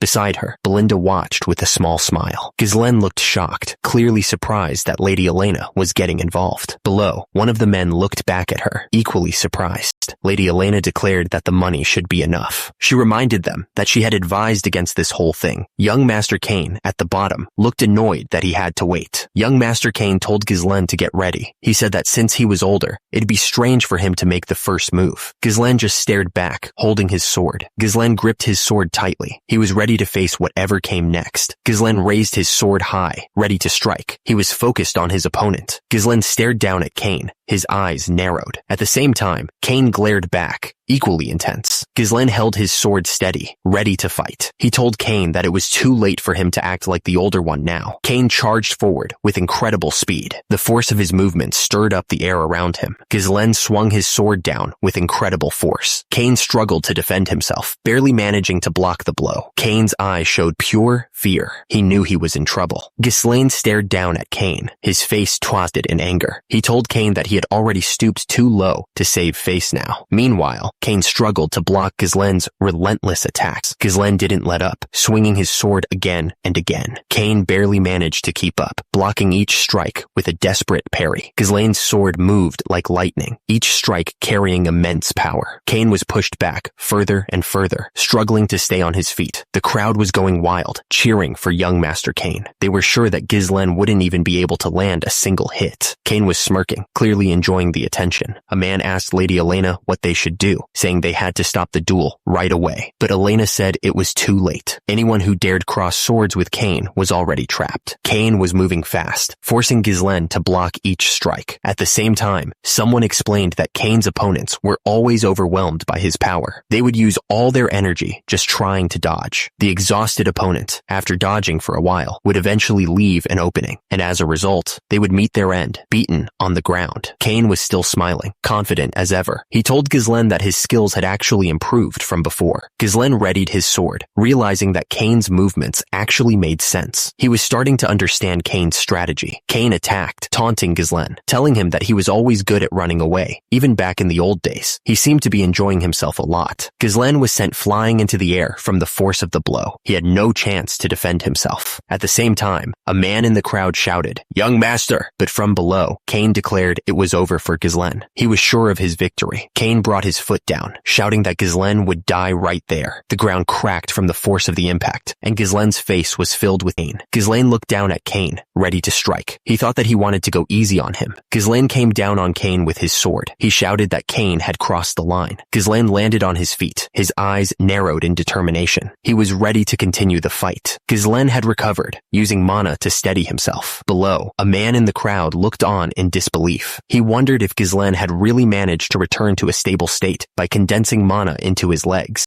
Cain looked down at Ghislaine with a smirk. He said that Ghislaine's swordsmanship was ignorant. He must have thought he was the strongest just because his opponents got scared if he showed even a little bit of his strength, huh? Meanwhile, the crowd watched on, unsure of what would happen next. Ghislaine held his sword out, telling Cain that he was going to open his eyes. But Cain wasn't impressed. He asked how Ghislaine planned on doing that. Ghislaine didn't waste any time. He immediately swung his sword down at Cain, moving so fast that the air cracked. Their swords met with a deafening crash. The force of it sent splinters of wood flying from the floor. Cain was sent flying back, barely managing to block the blow. He gritted his teeth against the pain. Despite the setback, Cain recovered quickly. He clashed with Ghislaine again, their swords sparking with each hit. Ghislaine screamed at the top of his lungs, putting everything he had into the swing. He was going to make sure Cain didn't get up again. Ghislaine's sword came down on Cain with incredible force. At the same time, someone watching the fight thought it looked like a video game. Ghislaine stared down at his opponent. His eyes narrowed. He wasn't going to let up, not even for a second. Ghislaine stood over Cain, his sword still raised, and immediately, Cain was on the ground, barely able to move. Cain was lying on the ground, bleeding and bruised. His sword was next to him, useless. It was over. The crowd couldn't believe what they were seeing. They were shouting about how Duke Ghislaine had improved so much. One of them was regretting his bet, since he had put his money on Master Cain. At the top, Lady Elena watched the fight with Belinda, the maid. Down below, Cain was lying on the ground, his face full of pain and frustration. Ghislaine was thinking that the wound wasn't deep enough. He wondered if he had done it on purpose. Cain was still on the ground, bleeding. Ghislaine wondered how he could have shown such a high level of swordsmanship. It was like he had been training for this his entire life. Ghislaine stood over Cain, his sword at the ready. He was completely focused on the fight, ready to end it once and for all. Ghislaine thought that such a gap in skill wouldn't provide enough entertainment, and immediately after, his sword clattered to the ground, joining the others that had been knocked from their owner's hands. Ghislaine looked over at Cain and announced that he'd be fighting barehanded from now on. He seemed pretty serious about it. Cain looked absolutely shocked, his face twisted in disbelief. He couldn't believe what he was hearing, and he thought that he should use the opportunity to teach Ghislaine a lesson. Ghislaine smirked and started rolling up his sleeve, showing off his bare knuckles. He was ready to fight, no sword needed. Ghislaine stared down at Cain with a look of utter confidence. He asked if Cain was really going to educate him. Ghislaine started rolling up his sleeve, his eyes never leaving Cain. He told him that it seemed like Cain was no match for him with swords, so he'd give him a handicap and fight barehanded, which Cain was good at. Ghislaine declared that he'd bet 2,000 more gold that he'd win. Down below, the crowd was in shock. They couldn't believe that Ghislaine would bet that much. The man watching was stunned. He couldn't believe that Ghislaine would challenge Cain to a barehanded fight. He was grateful for Ghislaine's insanity, and he thought that fortune was on their side. The announcer shouted for everyone to place their additional bets, reminding them that the event was now a barehanded fight between Ghislaine and Cain. Meanwhile, some in the crowd were saying that they were going to bet on Cain because challenging him in sheer force was just stupid. But this time, they seemed to think Cain had a chance. The crowd was getting rowdy. and the bets were flying in. One guy shouted that he was putting his money on young Lord Gizlen. Young Master Kane was still on the ground, but he was laughing. He thought the idea of a bare-handed fight was hilarious. Gizlen dropped the swords to the ground. He was ready to fight without a weapon, just like he promised. And immediately, young Master Kane was sent flying. He was thrown into the air like a rag doll. Young Master Kane shouted that he was going to use the sword. Turns out, he was lying about the bare-handed thing. The crowd was getting restless. A woman with white hair yelled that young Lord Gizlan was an asshole and should pick up his sword. The blonde woman beside her seemed to agree. Young Lord Gizlan looked down at young Master Kane, his eyes cold. He muttered that he was going to knock some sense into him. Young Lord Gizlan didn't waste any time. He swung the sword with all his might, the blade whistling through the air. The sword slammed into young Master Kane. The force of the blow sent him flying backwards, crashing into the ground. Young Lord Gizlan stood over young Master Kane, who was now lying motionless on the ground. He stared down at the guy, not showing a single bit of mercy. Young Lord Gizlan was fast. He dodged the clumsy attack with ease, twisting his body to avoid the blow. And immediately, he countered with a strike of his own. The headbutt landed with a sickening crack. Because of that, blood sprayed from young Master Kane's forehead as he staggered backwards. Blood poured down young Master Kane's face. He was clearly hurt badly. Young Master Kane groaned in pain. He had lost the fight. Young Master Kane was lying on the ground, looking up in disbelief. At the same time, one of the spectators watched from above, wondering how young Lord Gizlan could move like that. Young Master Kane was down, but not out. At least, that's what young Lord Gizlan thought. He looked down at his opponent and taunted him, telling him to get up because he hadn't even gotten started yet. Young Master Kane was furious. He was not going to let this punk beat him. He was ready to keep fighting, no matter how much it hurt. Young Master Kane swung his sword with all his might. He was desperate to land a hit, any hit, on young Lord Gizlen. The two men clashed again, swords meeting with a loud clang. Sparks flew as they traded blows, each trying to gain the upper hand.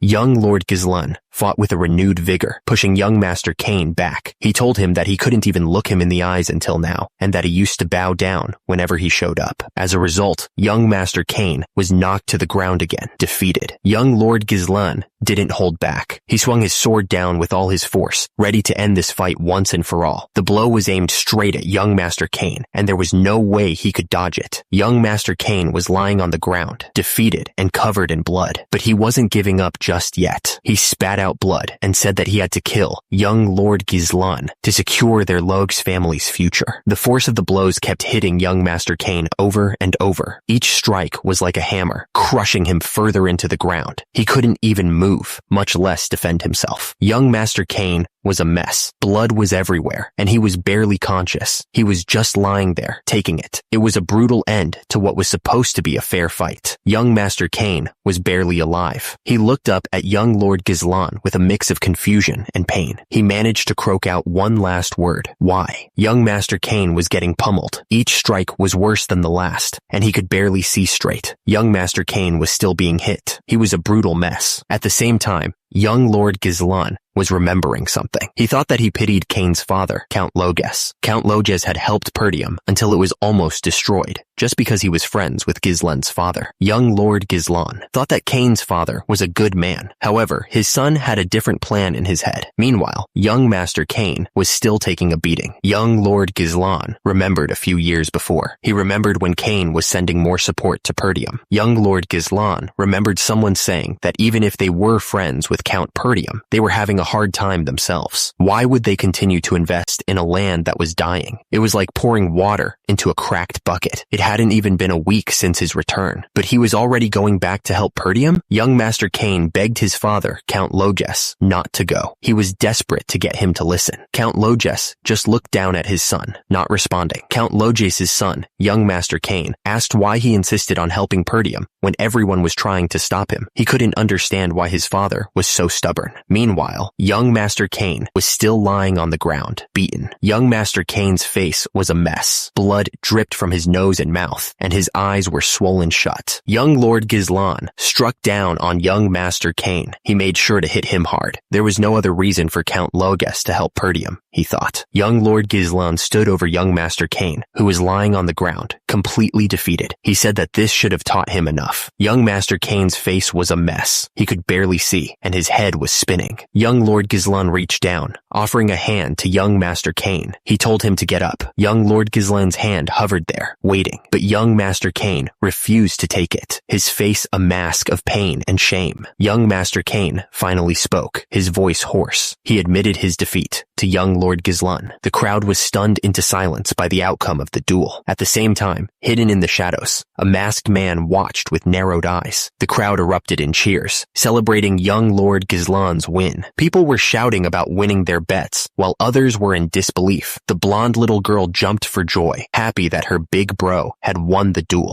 The hooded man towered over young Master Kane, who was still kneeling on the ground. He was furious. He yelled at young Master Kane, asking how he could give up so easily, especially since he had trusted him. The hooded man grabbed young Master Kane roughly. Young Master Kane told him to let go, saying he was done. The hooded man scoffed, calling him a weak little brat. Young Lord Gizlan was smiling, which made the hooded man narrow his eyes. He realized that young Lord Gizlan was about to do something, but he had no idea what. Young Lord Gizlan raised his voice, addressing everyone. He announced that he was volunteering to pay for all the meat and drinks for everyone gathered there. The hooded man looked at him like he was crazy, wondering what he was up to. The crowd went wild, shouting about meat and drinks. They cheered for young Lord Gizlan, who'd promised them a feast. But the hooded man was furious. He told him he didn't agree to any of this, and demanded that young Lord Gizlan take back his words. Young Lord Gizlan calmly explained that this was the price for losing the duel. He added that the money for the meat and drinks shouldn't be deducted from the bet. He also reminded him to add 2,000 gold to the original bet of 1,000 gold. Meanwhile, the hooded man looked absolutely furious. Young Lord Gizlan stared down at the hooded man, warning him that he knew what would happen if he ran away. The air was thick with tension. The hooded man's eye widened in fear. He was clearly terrified of what young Lord Gizlan would do to him. The hooded man knelt down, finally understanding the situation. He mumbled that he understood, completely defeated. The next day, the castle stood tall against the morning sky. The town was slowly waking up after the previous night's events. Meanwhile, inside young Lord Gizlan's room, sunlight streamed in through the window. At the same time, on the table, lay the spoils of his victory, a mountain of gold coins. Young Lord Gizlan stared at the gold, his eyes wide. He couldn't believe how much money he had just won. Young Lord Gizlan thought to himself that he could hire a small mercenary group with that much money, but he knew it took too long to grow money, and they wouldn't wait for him. He needed to prepare faster to realize the business he had in mind. Suddenly, Elena asked what was up. She wanted to know where young Lord Gizlan planned on spending all that money. Belinda, the maid, stood beside her, also curious. Elena asked if he wanted some of the gold, but Belinda interrupted, saying she was just asking and that it was obvious where he'd use it. Belinda pointed out that it was Lady Amelia's birthday soon. She teased young Lord Gizlan, suggesting he put on such a show because he wanted to buy her a very expensive present. She added that he was so transparent and was just doing all that to look good to his fiancée. Young Lord Gizlan sat there, stunned. He asked if he had a fiancé. Down below, Elena and Belinda didn't let up. They teased him, saying he didn't have to be shy since they knew he was planning something, because he was embarrassed that they read his mind. They were talking about Amelia from Rayfold County. Young Lord Gizlan's eyes widened as it hit him.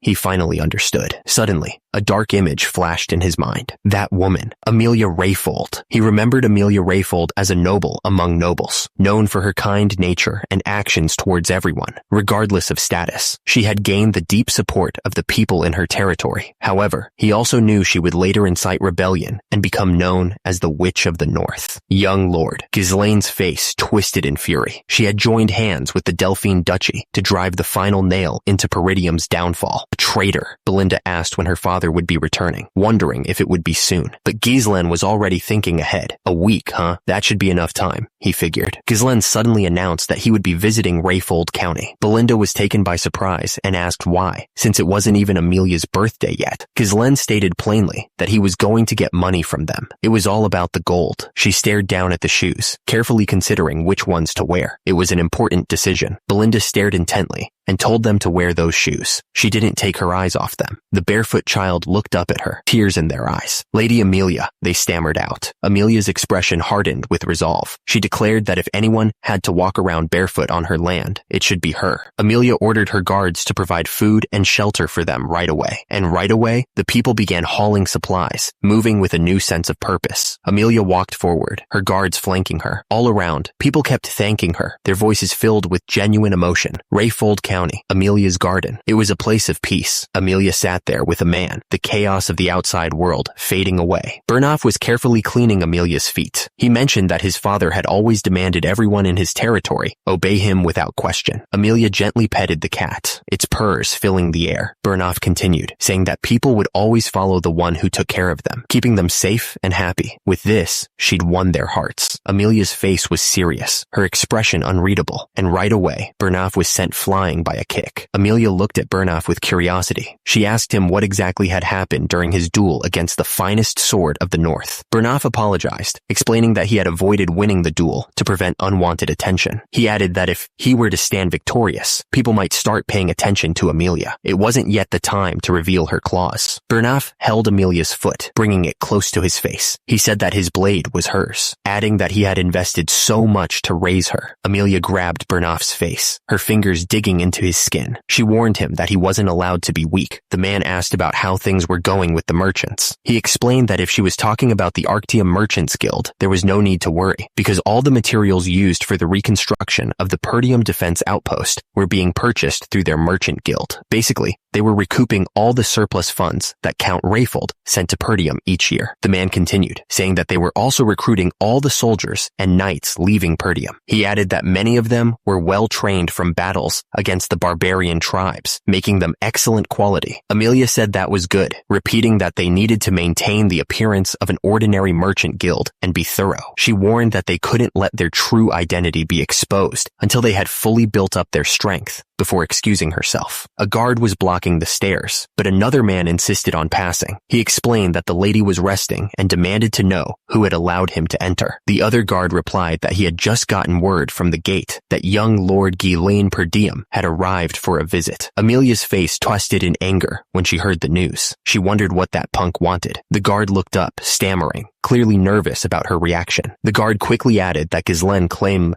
he wanted to discuss something about the merchant guild. He hoped this would calm her down. The guard led Ghislaine to the visitor's room. It was lavishly decorated, showing off Amelia's wealth. Ghislaine was already waiting inside, sitting casually on the couch. He greeted Amelia with a smile, saying hello. Amelia was clearly annoyed by Ghislaine's unannounced visit. She told him that this was quite unpleasant and asked if he hadn't learned any manners yet. Down below, Ghislaine remained on the couch. Ghislaine smirked, ignoring Amelia's coldness. He said that it was going to be her birthday soon, so he thought he'd give her the gift in advance. Ghislaine picked up a flower from the merchant guild up ahead, saying that the fragrance was quite nice. He added that he planned to buy flowers from there from now on. Meanwhile, Amelia was holding her cat. Ghislaine asked if the name of the merchant guild was the Arctium Merchant Guild. Below, Amelia glared back at him. Amelia said she wasn't sure what Ghislaine was trying to say. Now that she had received his gift, she'd be off. She said goodbye. Ghislaine watched her leave while taking a sip of his tea. Amelia wasn't messing around. She stared down at Ghislaine with cold eyes. She told him to sit down. Amelia felt a strange pressure coming from him. It was unreal. She thought to herself, wondering how this was coming from the same guy who used to squirm and barely speak whenever he stood in front of her. Ghislaine didn't waste any time. He said that they should get straight to the point and that he needed some money right now. He demanded that she give him 10,000 gold. Amelia looked at him, shocked. Ghislaine said that visiting and going somewhere were quite different from a large kingdom from her fiancé. Amelia fired back, saying that her father had nothing to do with this and that he should just give it to her. She asked if he wasn't planning to marry her anyway. Amelia stared intensely at Ghislaine. She was trying to figure out what he was up to. Amelia explained that if Ghislaine became the lord of the land, taking her escort knight would be more than possible. But before that, he should build up his power secretly in Rayfold, where the fight for succession was fierce. As she spoke, the cat lying lying next to Ghislaine, suddenly opened its eyes wide, looking like it was ready to attack. Ghislaine just sat there, the cat now a silent, watchful presence beside him. He didn't say a word. Amelia warned him that he shouldn't say something like that, not even as a joke. She said she would keep it a secret for a bit, but then she added that she might need to keep those words if she left the room empty-handed. She said that wasn't going to happen. Amelia suddenly shouted for Bernoff. The heavy doors to the room swung open. Bernoff walked into the room, looking directly at Ghislaine. He said it had been a while. Young Lord Ghislaine. Bernoff, the guy who was always at Amelia's side, was now standing before Ghislaine. He was a skilled person, said to be as good as the finest sword of the north. Ghislaine warned that if he died there, a war might break out. He asked if they were sure they could handle that. Amelia replied that of course they could. She explained that the world would hear that a sudden ruffian barged in, caused chaos, and was killed by the hand of the escort knight. Amelia ordered Bernoff to kill Ghislaine right there. Bernoff simply said, "As you wish, my lady." Ghislaine realized that was how they wanted to play. He paused for a moment. Ghislaine realized that he had no choice but to get a little serious. The two swordsmen moved so fast, it was hard to keep track of them. The clash of their swords echoed through the room. Rayfold looked absolutely furious. He accused young Lord Ghislaine of being an assassin, pretending to be polite while planning a surprise attack. Young Lord Ghislaine and Rayfold continued fighting. Ghislaine criticized Rayfold's poor hospitality, finding it amusing that he was complaining about manners in the middle of a sword fight. Young Lord Ghislaine argued that Rayfold was the rude one. He pointed out that arriving unannounced and upsetting the lady was hardly polite. Rayfold refused to be polite to someone like young Lord Ghislaine. The two men continued to trade blows, neither willing to back down. The two men were locked in a deadly dance, trading blows with incredible speed. Rayfold was sent flying, but young Lord Ghislaine didn't let up, coming right back at him with another attack. The fight continued, neither man willing to give an inch. Young Lord Ghislaine and Rayfold both knelt on the ground, their swords locked together, each struggling for dominance. Bernoff watched the fight with a growing sense of unease. He thought that young Lord Ghislaine was just all talk, but it was clear that he was no rookie. Rayfold looked at Bernoff, confused. He asked what Bernoff was doing, facing off against a punk like that. He then looked at Milady, concerned for her safety. Rayfold glared at Bernoff, his eyes filled with rage. He ordered Bernoff to hurry and bring him young Lord Ghislaine's head, demanding that Bernoff prove he was truly Rayfold's sword. Bernoff stared down the blade of his sword, his face grim. He vowed that he wouldn't disappoint Rayfold. Bernoff looked up, his eyes narrowed. He ordered young Lord Ghislaine to come at him. Young Lord Ghislaine looked down at Bernoff, a smirk playing on his lips. He asked if Bernoff, just an escort knight, dared to order him around. Young Lord Ghislaine admitted he was doing Bernoff a favor, but if he insisted, young Lord Ghislaine lunged forward, his sword a blur of motion. He said he'd do as Bernoff wished, and the fight was back on. Young Lord Ghislaine's eyes widened as he felt the sting of Bernoff's blade. He realized that this guy was fast. Meanwhile, Bernoff was equally shocked by young Lord Ghislaine's speed. The clash of steel and magic filled the air as the fighters battled with everything they had. Each strike was met with a counter, the tension growing with every parry and thrust. The woman looked absolutely stunned. She couldn't believe it. How could young Lord Ghislaine, who she'd heard called a lousy punk, be fighting Bernoff evenly? A surge of anger flashed in his eyes, but he was ready to fight. The swords clashed again and again, each strike carrying immense force. Sparks flew as metal met metal, the sound echoing through the room. His grip tightened on the sword, his eyes narrowed in concentration. He was ready to strike. Young Lord Ghislaine realized what was happening. He thought to himself, that again? The two swords met with a deafening crash. Each blow was aimed with deadly precision, neither fighter giving an inch. Bernoff looked absolutely sure of himself. He warned young Lord Ghislaine that his attack wouldn't work twice. The fight continued, a flurry of strikes and parries. The force of each impact shook the room. The sound of metal on metal echoed through the estate. The sparks from their blades lit up the room. Young Lord Ghislaine barely dodged the attack, twisting his body to avoid the blow. The force of the strike still sent a shockwave through him. Young Lord Ghislaine realized what was happening. He thought to himself that the enemy was enduring this using mana. Bernoff watched the fight, clearly impressed. He thought young Lord Ghislaine sounded quite different from what he'd heard, adding that you can't truly know someone until you fought them yourself. Rayfold declared that such a method might work in a chaotic battlefield, but not against him. He stated that young Lord Ghislaine's deviation ended there.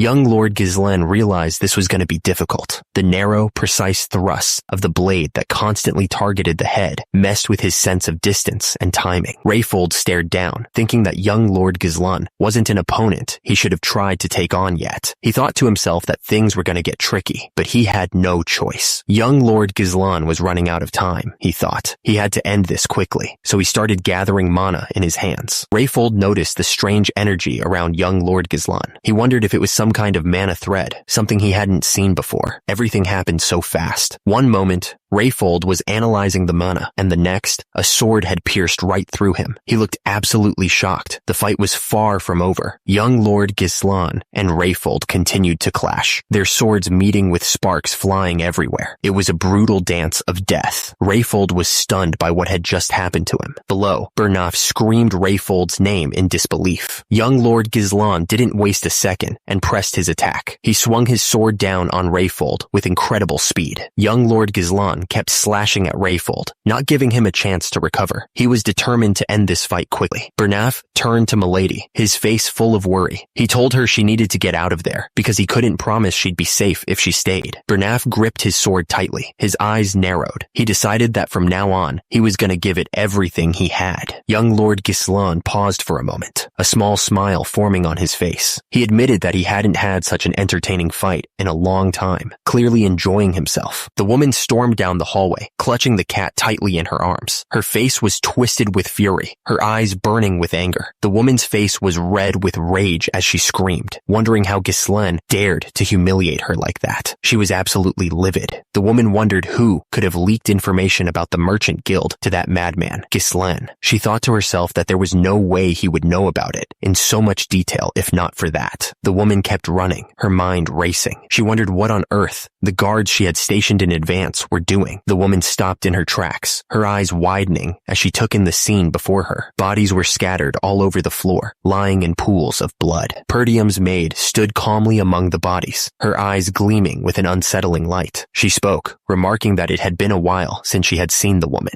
The woman looked absolutely shocked, stuttering out Perdium's maid's name in disbelief, but the maid quickly silenced her, demanding quiet. The woman was confused, glancing down at something on her chest. Perdium's maid simply told her to be quiet. The woman looked disgusted, her face twisting in revulsion as she noticed the spider. Perdium's maid remarked that she still had that unpleasant spider on her lips, clearly enjoying her discomfort. Perdium's maid continued, explaining that it was during the engagement ceremony. She remembered eavesdropping on a conversation between Count Raylo and their lord. She revealed that the woman's siblings picked on her for having creepy spiders around her, so she raised the spiders herself and took her revenge. Perdium's maid held the woman tightly, the knife glinting dangerously close. She remarked that she wasn't sure if it was to overcome trauma or a display of self-assertion, but apologized, saying it didn't suit the woman. Perdium's maid stepped forward, her foot coming down hard. She asked for the woman's cooperation as the spider was crushed under her heel. Far from that scene, Ghislaine stood in a room filled with a strange, ominous energy. He was ready for whatever was coming next. Ghislaine looked up, sensing something strange. The air was rough, filled with an overwhelming amount of mana. The man sneered, asking if Ghislaine considered himself an entertaining opponent, something a lowly mercenary would say. He questioned how Ghislaine could call himself a noble, like his lady. Young Lord Ghislaine scoffed, saying that of course he was a noble. He added that he didn't think it was something a mere escort knight should even say. Young Lord Ghislaine moved with incredible speed. The clash of their swords echoed through the room. Young Lord Ghislaine roared, shouting not to disgrace the nobility. His sword glowed with a fierce light. The force of their collision sent sparks flying everywhere. Neither of them gave an inch, their blades locked in a deadly dance. The other man realized that young Lord Ghislaine was pushing forward so fiercely. He was starting to get overwhelmed by the attack. Young Lord Ghislaine shouted that he had enough of that. The clash of their swords echoed through the room as they continued to fight. Their blades met again and again, each strike carrying enough force to shatter stone. Sparks flew as their swords danced, neither willing to give an inch. The air crackled with energy as their swords collided, each blow a testament to their skill. The intensity of the fight was reaching its peak, and the sound of metal echoed through the room. They traded blows, each trying to find an opening in the other's defense. The fight was a blur of motion, a deadly ballet of steel. and determination.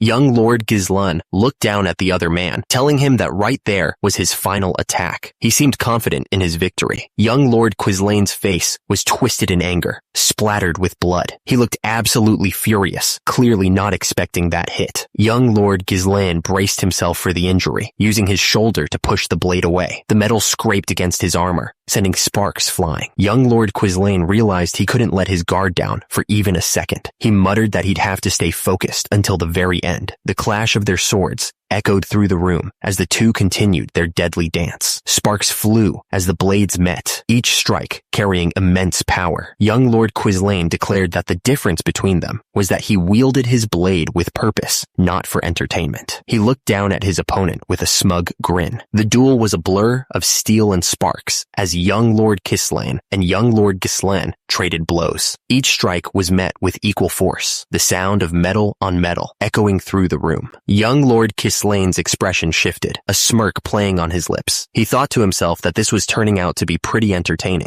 Young Lord Gislan realized that Young Lord Quislane controlled the flow of the fight with overwhelming speed, range, and consecutive attacks. He thought that his attempts to counter him in close quarters through grappling were instantly shut down, and that he couldn't counter his strength with his current mana. Young Lord Gislan thought to himself that it was a shame that he had to bring the fight down here. He was talking about the mana he had right at this moment. Young Lord Gislan prepared to reveal what Young Lord Quislane had overlooked. He gripped his sword tightly, ready to unleash his hidden power. Young Lord Gislan's eyes glowed with power as he focused his energy. He was about to unleash his unique mana cultivation technique. Suddenly, Young Lord Gislan's attack gained incredible speed. It was his third tribe technique, Unleashed. Young Lord Gislan's sword clashed against Young Lord Quislane's, the force of the impact sending shockwaves through the air. The power behind the blow was immense. Young Lord Quislane managed to block the strike, but the force behind it made his arms tremble. He could barely hold on. The two swords remained locked together, neither Young Lord Gislan nor Young Lord Quislane willing to give an inch. The tension was so thick, you could shut it with a knife. Young Lord Gislan was breathing heavily after taking a hit. He couldn't believe what he was seeing. How can Young Lord Shai-Gain wield such explosive mana during combat? He thought. Suddenly, a voice shouted, "Stop!" But it was too late. Young Lord Quislane was already moving in for the kill. Young Lord Quislane held his sword up high, ready to strike. Young Lord Gislan was on his knees, looking up at him, waiting for the end. The woman tossed a bag of gold at the attacker's feet. "Take it, 10,000 gold. Take it and get out of my sight," she yelled. What a hassle. It would have been better if you just handed it over when I asked nicely. Perdium's maid spoke calmly to Amelia, even as the fight continued. "My goodness, isn't this a little too much to call it a lover's quarrel, young master? We just had a bit of a difference in opinion. I've got some unfortunate news for you, Amelia." Young Lord Quislane was looking down at them with a cold stare. He announced that the fee just went up to 20,000 gold. He wasn't gonna back down. The room was a mess. Soldiers lay scattered on the floor, their weapons cast aside. It was a total disaster. The floor was completely destroyed, shattered into pieces from the force of the fight. The power that had been unleashed in that room was unbelievable. Amelia stood there in shock, looking around at the ruined room. The man with the sword just stared at her like nothing had happened. The man apologized to Amelia, explaining that he had made a mistake in underestimating Gislan. He admitted Gislan was a strong individual and that he had emitted mana, surpassing that of an advanced level knight. "Gislan Perdium, he's changed, huh?" The man looked serious as he asked Amelia if she wanted him to report what happened to the Delphine Duchy. The woman grabbed the man, warning him to watch his mouth. She reminded him how scary Duke Delphine was, and that if he found out about what happened today, they'd be done for. The man looked nervous, clearly understanding the gravity of the situation. The man explained that the reason he secretly allied with Duke Delphine without his father's knowledge was because they had a covert agreement. Duke Delphine would support the rebellion he would lead in exchange for his help in bringing down Perdium. He was scared that if this was exposed, his siblings would kill him. The woman's eyes narrowed, her face hardening with determination. She realized that if Gislan knew the secret of the Merchant Guild, he might also know of their agreement with Duke Delphine. She declared that they had to do whatever it took to kill Gislan. The man confirmed that he understood the plan. He reported that he had managed to leave light injuries on many parts of Gislan's body, with a heavy one on his shoulder. Not only that, but because Gislan had spent an explosive amount of mana, he wouldn't be in his best condition for some time. The woman explained that to not leave any traces, they couldn't use the knights from their their land. She revealed that they had trained others for times like this. The man realized what she meant. The man was surprised to hear that they would be using the wildcats. He didn't expect them to be brought into this. The man explained that the group consisted of war orphans, those without family, and those without status. He added that only the most talented natural-born specialists were among them, calling them the wildcat traffickers. The woman ordered them to send the wildcats to her. She demanded that they assemble a dozen of them or so, and only those who were proficient with mana. The man below seemed to understand. The man explained that the ravine was the only way to get from the Rayfold territory to Perdium. He added that it was an ideal place to securely march in, since the area was great and the terrain was rough, promising to get them prepared. He muttered Ghislaine's name. The woman swore that Ghislaine would pay for the humiliation he presented her with. She looked absolutely furious. The people in the carriage looked worried. They asked the young master if he was okay. He waved it off, telling them not to worry, that it was nothing serious. The young master examined his cuts. He said they weren't deep, and then explained that the 20,000 gold he received from Amelia was enough to cover the base funds needed to rebuild their territory. He was basically saving a few years. The young master thought to himself that it would have been great if he could kill Amelia too, but a war would have been unavoidable in that case. He couldn't risk the safety of their territory because of his momentary whims. The young master figured Perdium was having a tough time dealing with just the barbarians, so it was best for him to back off here. He knew that the fact that he knew about the secret of the Archeum Merchants Guild would put enough of a burden on Amelia. The young master stared forward with a determined look in his eyes. He thought to himself that this time he would make good use of them. Belinda looked at the young master, her expression unreadable. The air around them felt heavy, like something important was about to happen. Belinda looked at the young master and asked if things were going exactly as he had said. She seemed to need reassurance that everything was still on track. Belinda said that the young master told her to subdue the guards and take Lady Amelia hostage. The young master corrected her, saying that he had told Fergus to do that instead. The young master's eyes began to glow with a fierce red light. A strange energy crackled around him as he prepared to use his power. Belinda and the knight rushed to support the young master, who was clearly in pain. He explained that it was the recoil from opening up the third core, but it was still better than last time, even though it'd be troublesome to go through this every time he decided to use his power. The young master realized that he had to find a way to increase his mana, and fast. He looked at Belinda, wondering if she could help him. Belinda examined the young master closely, her hands glowing with mana. She told him that the flow of mana in his body was a mess. The young master's eyes widened in shock. He could feel something changing inside him. The young master realized that his tangled mana road had opened up a bit. He was amazed, knowing this was a method that couldn't be done without a deep understanding of mana. He thought to himself that he knew Belinda wasn't just an ordinary maid since his mother brought her. The young master wondered who Belinda really was. He didn't understand why someone so skilled was working as a head maid in the countryside. The young master knew it was good to have as many skilled people as possible on their land. He figured the ones he'd met so far were just the beginning. Belinda told the young master that she would help him with anything because she trusted him without question. She then asked the young master why he took such a huge amount of money from Lady Amelia, since she needed to spend money, but Amelia was the only rich person she knew.